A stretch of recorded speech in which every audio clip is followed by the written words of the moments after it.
Okay, let's unpack this. Today we're diving into bitKey. That's the new Bitcoin custody thing from Block, Jack Dorsey's company, shipped back in March.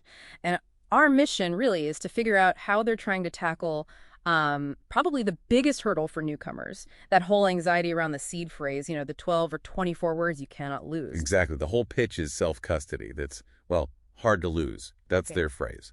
So instead of the seed phrase, bitKey uses this different approach, a 2 of 3 multi-signature setup. Okay, 2 of 3 multi-sig. Yeah. And it's really aimed at, like, the everyday person, Mm. or maybe someone stepping up from an exchange, the custodial graduate, as they sometimes say, someone who wants control, but maybe not the absolute terror of messing it up. Right, control but with guardrails. Makes sense. So 2 of 3 means you need any 2 of those 3 keys to actually move your Bitcoin. Let's break that down. Who holds which key? How does that keep the user in charge? Good question.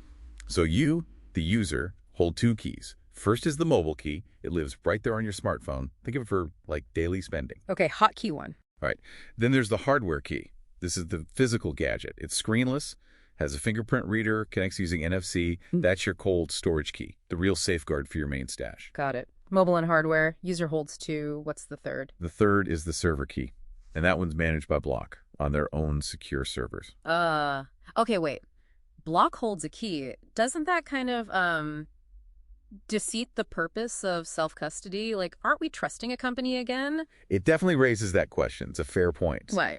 But the way it's set up, that server key can't actually do anything on its own. It needs one of your keys, either the mobile or the hardware key, to co-sign any transaction. Okay. So Block can't just run off with your funds.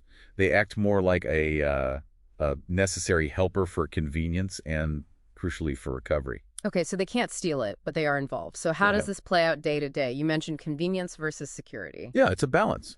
For small, everyday payments, say below a limit you set, you just use your phone. That's the mobile key, signing with Block server key. Super quick, seamless. But if you want to move a larger amount, something hitting your savings limit, then it needs more security. That transaction requires your mobile key plus you tapping the physical hardware key. You need to approve it with your fingerprint.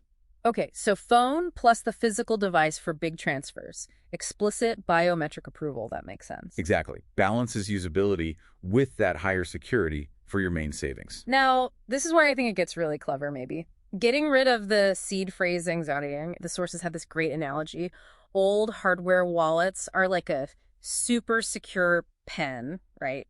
But you still have to hide the master combination, the seed phrase, yourself. bitKey wants to be the whole vault system. That's a perfect way to put it. It tackles recovery head on. Let's say you lose your phone. Nightmare scenario, usually. With bitKey, you don't scramble for that piece of paper. You use their cloud backup feature, you get a new phone, install the app, and then you use your physical hardware key to decrypt the mobile key backup, which is stored in your cloud account like iCloud or Google Drive. So the hardware key is the key to unlocking the backup on the new phone. No seed phrase needed for recovery. Precisely. The physical key proves it's you and lets you recover access without ever needing to manage those 12 or 24 words. So the trade-off here is clear. We swap the stress of managing a seed phrase for, well, a degree of trust in Block's system, their server key, their mobile app.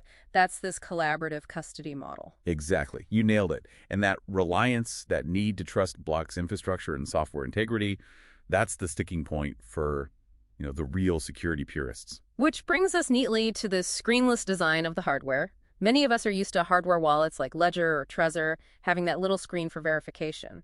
How big a deal is it that bitKey makes you trust your phone's screen? It's honestly a fundamental shift in the security model. Traditional hardware wallets operate on what you see is what you sign, YSIYG.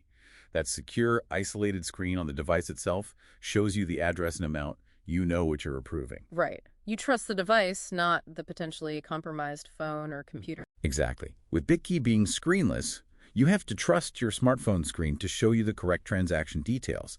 If your phone has malware, it could lie to you, show you one address while sending funds to another. You'd approve it with your fingerprint, none the wiser from the hardware itself. That's the major trade-off for ease of use. Okay, summing this up then, bitKey seems to have carved out this interesting middle ground. It feels like a bridge product, maybe.